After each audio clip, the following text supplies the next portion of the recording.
نحمده ونصلي على رسوله الكريم اما بعد فاعوذ بالله من الشیطان الرجیم بسم اللہ الرحمن الرحیم۔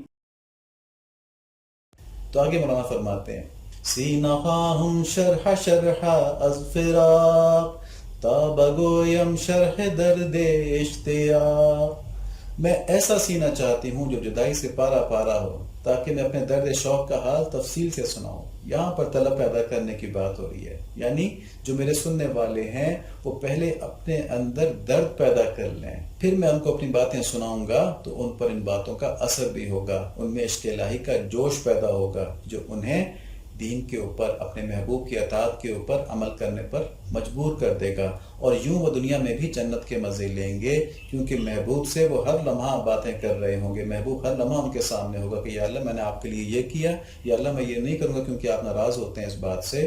تو جس کو اس کا محبوب مل گیا اسے سب کچھ مل گیا، چاہے وہ دنیا میں مل گیا چاہے وہ آخرت میں مل گیا۔ فرق یہ ہے کہ اب ایسے لوگوں کا محبوب دنیا نہیں رہی بلکہ اللہ تعالیٰ کی ذات مبارکہ ہو گئی، تو اب وہ دنیا میں رہتے ہوئے بھی اپنے محبوب کو قلب کی آنکھوں سے دیکھ رہے ہیں اور خوش ہیں۔ اللہ تعالیٰ ہم کو ایسے لوگوں میں ہونا نصیب فرما دے۔ ہماری کوششیں بڑی ادنا چیزوں کی طرف ہیں، ہماری ساری توجہات بڑی ادنا چیزوں کی طرف ہیں۔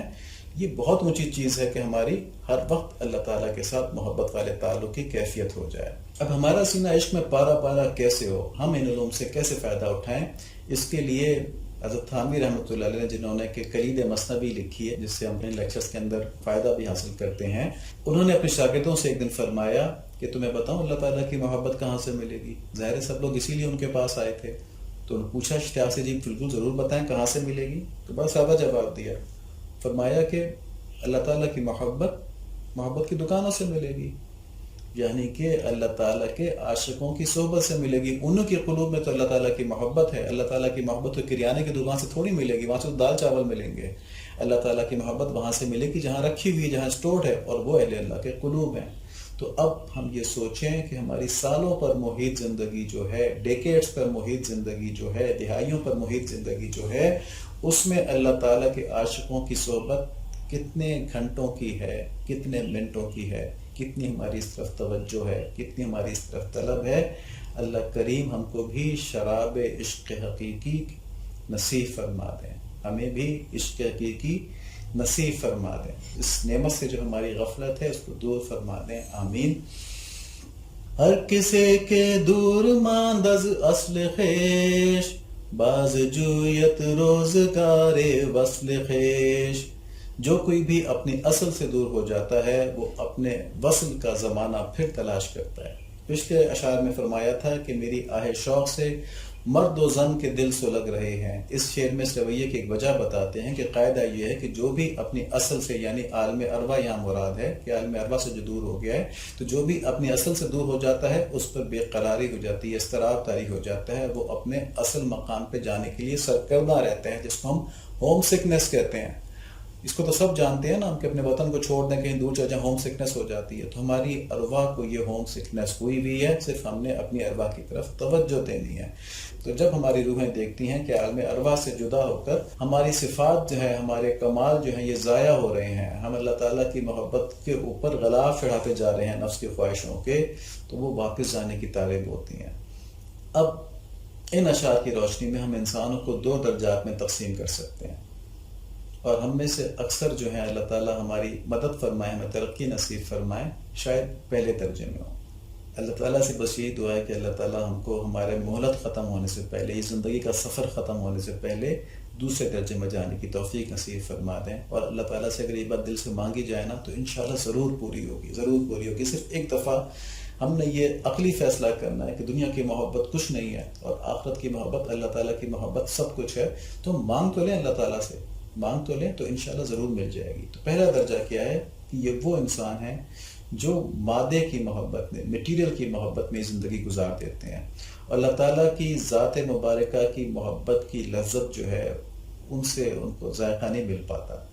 اگر یہ ایمان والے بھی ہوں تو ان کا اللہ تعالیٰ سے بس اتنا تعلق ہوتا ہے کہ اپنی جو دنیاوی ضروریات ہیں ان کے لیے دعا کرتے ہیں، دنیاوی مشکلات سے بچنے کی دعا کرتے ہیں، اپنی دنیاوی خواہشات پوری ہونے کے لیے دعائیں مانگتے ہیں، اور بس ساری زندگی دنیاوی ترقی کی کوششوں میں گزر جاتی ہے، اور ایسے ہی ایک دن انہیں اپنی اس محبوب دنیا سے جدا ہونا پڑتا ہے اور اللہ تعالیٰ سے ملنا پڑتا ہے، اور اپنے محبوب سے بچھڑنے کے دن ان کو سخت حسرت ہوتی ہے، سخت یاس ہوتی ہے کہ ہائے میں نے دنیا میں کیا کیا چیزیں کمائیں، کیا کیا بنایا، سب مجھ سے چھوٹ رہا ہے اور میں خالی ہاتھ جا رہا ہوں، حسرت ہوتی ہے ان کو۔ اور دوسرا درجہ کیا ہوتا ہے، اللہ تعالیٰ ہمیں اس میں فرما دیں، یہ وہ انسان ہے جو اپنی جسمانی ضرورتوں کو پورا کرنے کے محتاج رہ کر بھی دنیا کی محبت کی طرف التفات نہیں کرتے، ضرورتیں پوری کرتے ہیں، ان سے محبت نہیں کرتے، بلکہ دنیا کو صرف استعمال کی چیز سمجھتے ہیں اور اپنے محبوب تک پہنچنے کا ذریعہ سمجھتے ہیں۔ چنانچہ اس دنیا کو اللہ تعالیٰ کے حکم کے مطابق استعمال کرتے ہیں، ذرا ہیر پھیر نہیں کرتے، ذرا حرام اور حلال سے غافل نہیں ہوتے۔ ان کا دل جو ہوتا ہے وہ اپنے محبوب کے ساتھ لگا ہوتا ہے، اس دنیا کے ہر لمحے کے اندر وہ اپنے محبوب کے ساتھ لگے ہوتے ہیں۔ ان کی یہ زندگی بھی محبوب کے ساتھ ہی گزر رہی ہوتی ایک طرح سے، اور ایک دن ان کو وطن واپسی کی خوشخبری سنائی جاتی ہے، جس کا وہ ساری عمر انتظار کر رہے ہوتے ہیں کہ کب دوبارہ ملاقات ہوگی، اور پھر وہ خوشی خوشی اپنے رب کی طرف جاتے ہیں۔ ان کے لیے وصال کا دن ہوتا ہے، ان کے لیے دنیا چھوڑنے کا دن کوئی ایسا دن نہیں ہوتا کہ سب کچھ چھوڑ گیا، بلکہ سب کچھ ملنے کا دن ہوتا ہے۔ ان کا استقبال کس طرح ہوتا ہے وہاں پہ؟ سورہ فجر کی آیت نمبر 27 سے 30 ہے، یا ایتھا النفس المطمئنہ ارجعی الی ربک راضیۃ مرضیہ فادخلی فی عبادی وادخلی جنتی، کہ اے اطمینان والی روح، نفس مطمئنہ، تو اپنے رب کی طرف لوٹ چل۔ نفس مطمئنہ جو اپنے رب کے احکامات کے اوپر دنیا میں مطمئن ہو گیا تھا کہ میرے رب نے جو میرے لیے بھیجا ہے، جو کرنے کو کہا ہے وہ بالکل ٹھیک ہے، میں اسی پہ چلوں گا محبت کے ساتھ۔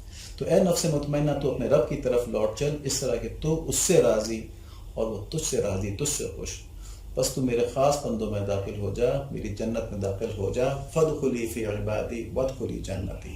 اور بندہ جو ہوتا ہے اس وقت جذبات میں آ کے کہ میں اپنے محبوب سے ملنے جا رہا ہوں، کیا کہتا ہے مرتے وقت؟ بلا سے نزع میں تکلیف کیا ہے، بلا سے نزع میں تکلیف کیا ہے، سکون خاطر بھی کم نہیں ہے، کسی سے ملنے کی ہیں امیدیں، کسی کے چھٹنے کا غم نہیں ہے، کسی سے ملنے کی ہیں امیدیں، اللہ تعالیٰ سے ملنے کی امیدیں، پھر مجھے کسی کے چھٹنے کا کوئی غم نہیں ہے۔ نزع میں کیا تکلیف ہوگی اس کی بھی کوئی فکر نہیں ہے، ارے مجھے کتنی بڑی نعمت ملنے والی ہے، اللہ تعالیٰ سے ملنے والا ہوں۔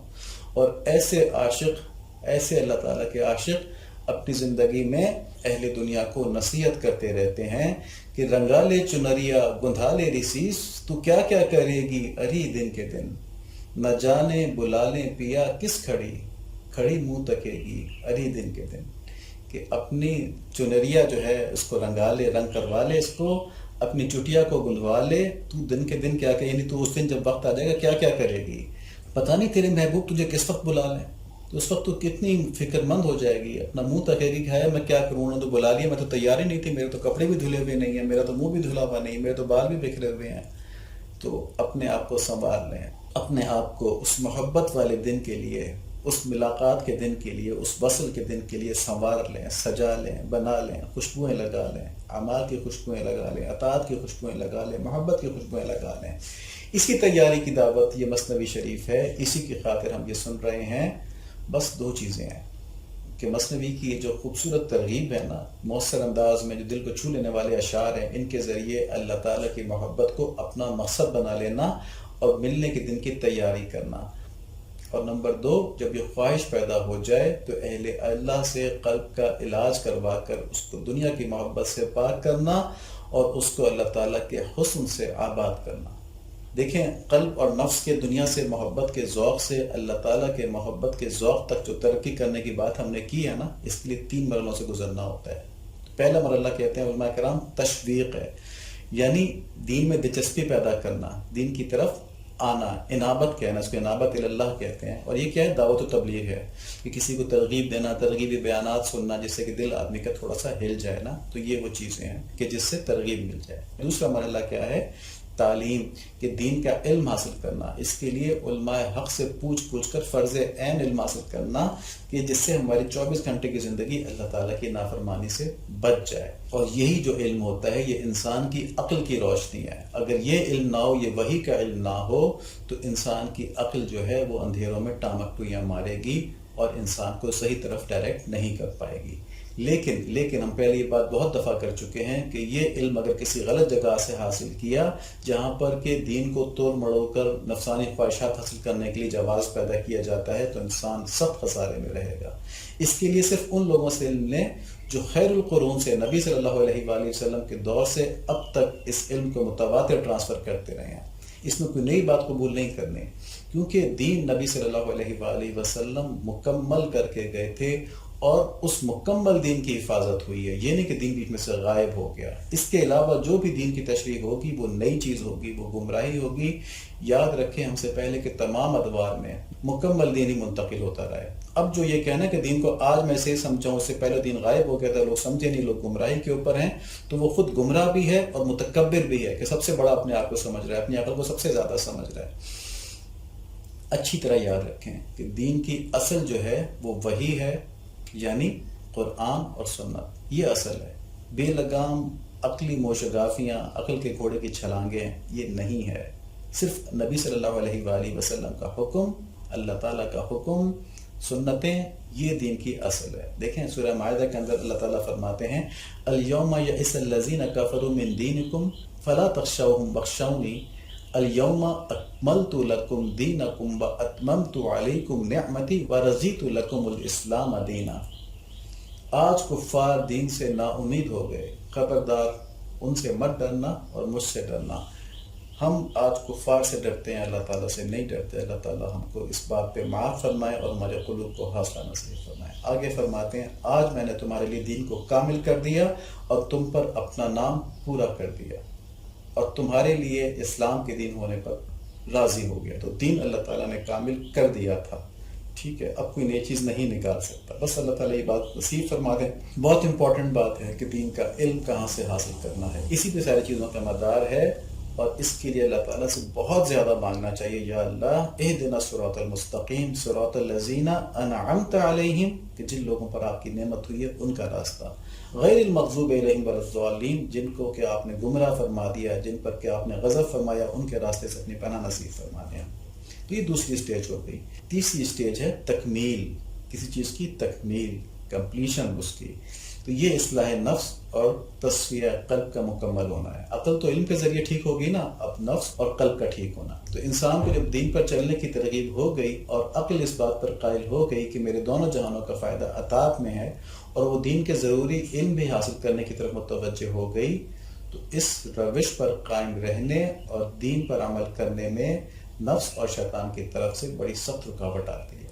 نفس سستی کی طرف لے کے جاتا ہے اور دین پر چلنے کے خلاف بغاوت کرتا ہے، جبکہ شیطان جو ہے وہ دھوکے والے وسوسے ڈالتا رہتا ہے کہ بھئی اتنا بوسر کرنے کی کیا ضرورت ہے، تم بھی تو ٹھیک ہی ہو نا، دیکھو دنیا بھی تو چلانی ہے نا۔ تو اور اس عشق سے جو ہم نے جس کی بات ابھی کی ہے نا، اس سے ہم کو دھوکے میں ڈالے رکھتا ہے کہ ہماری زندگی کمپلیٹلی اسلام کے اوپر آ جائے۔ تو ان دونوں دشمنوں سے بچنے کے لیے انسان کو اپنے قلب میں اللہ تعالیٰ کی محبت زندہ کرنی ہوتی ہے، اور یہ محبت جو یہ سارے دشمنوں کا پھر خود علاج کر لیتی ہے۔ پھر انسان اپنے محبوب کی خفگی کے خوف سے کسی بھی قسم کا رسک لینے کو تیار نہیں ہوتا اور یوں صراط مستقیم پر چلتا رہتا ہے۔ وہ کوئی رسک نہیں لیتا، کہ مطلب جیسے ایک آدمی کو کروڑوں کا فائدہ ہونا کسی ایک ٹرانزیکشن کے اندر، تو اس ٹرانزیکشن پہ وہ کوئی رسک نہیں لیتا، کوئی سستی نہیں کرتا۔ تو یہی حالت ہو جاتی ہے انسان کی پھر دین کی طرف بھی۔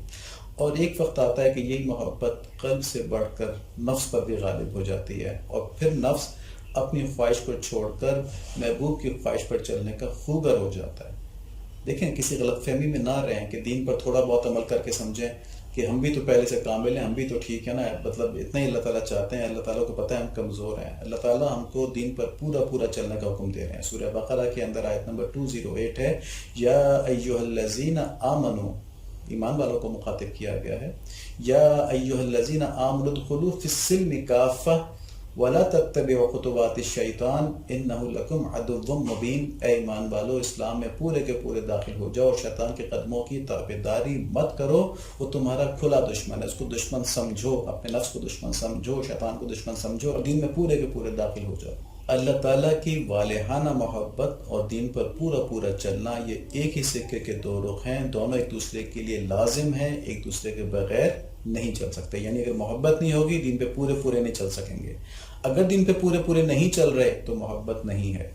تو عشق الہی کی سچائی پورا دین پر چلنے سے ظاہر ہوتی ہے۔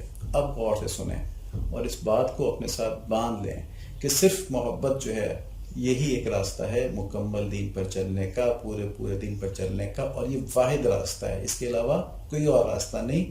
اور یہ راستہ ایسا ہے کہ اس پر آسانی بھی بہت زیادہ ہے۔ اگر محبت میں کمی ہو تو پھر راستہ طے کرنا ممکن نہیں، اور اگر محبت ساتھ ہو تو یہ اس راستے سے خوبصورت اور آسان کوئی اور راستہ نہیں۔ گل تو گل ہیں، خار بھی ان کی، راہ کے ہیں محبوب مجھے، ان کی راہ پہ جس نے چلایا اس کا بندہ میں بے دام، پارا پارا دل کے اندر جوش عمل کا ہے طوفان، روح کھنچتی ہے ان کی لگن میں، بدن ہے گو نازک اندام، بدن پیچھے رہ جاتا ہے، روح آگے لے کے نکل جاتی ہے۔ تو عشق الہی کا یہ قیمتی تحفہ روز الست ہمارے محبوب نے ہم کو عنایت فرمایا، اور جس نے اس کو دنیا کی محبت میں ڈبو دیا اس نے اس کو خراب کر دیا۔ لیکن اس کا دوبارہ نکھارنا کچھ بھی مشکل نہیں، بس محبت کی دکانوں پر جانا ہے، اور وہ اپنی صحبت سے اور تعلیم سے دل میں اتنی محبت پیدا کر دیتے ہیں کہ زندگی خوبصورت ہو جاتی ہے، زندگی بامقصد ہو جاتی ہے۔